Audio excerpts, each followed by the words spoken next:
Life easy இல்லடா, முழிச்சுக்க. உனக்காக யாரும் வந்து எதுவும் பண்ண மாட்டாங்க. நீயா எந்திரிச்சு உழைக்கலனா எதுவுமே சாதிக்க முடியாது.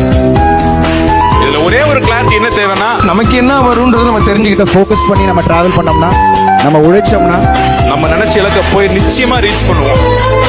எந்த ஒரு விஷயத்தையும் புதுசாக ஆரம்பிக்கும் பொழுது புதிதான விஷயங்கள் புரியாத போது பிடிக்காமல் மாறிவிடும். ஸோ அப்படி ஒரு விஷயத்தை நீங்கள் செய்யும் பொழுது வாழ்க்கையில் எந்த ஒரு துறையில் நீங்கள் இருந்தாலும், இசையோ இல்லை கலையோ இல்லை வேற எனி பிஸ்னஸ் எந்த விஷயத்தில் நீங்கள் உள்ளே போயிட்டு இருந்தாலும் பல தடைகளை தாண்டி வந்து தான் நீங்கள் எந்த ஒரு புதிதான விஷயம் செய்யும் பொழுதும் அதை எதிர்த்து பல கருத்துக்களும் விமர்சனங்கள் வரும். அதெல்லாம் தாண்டி தான் நீங்கள் ஜெயிச்சாகணும். So whatever you do it happily.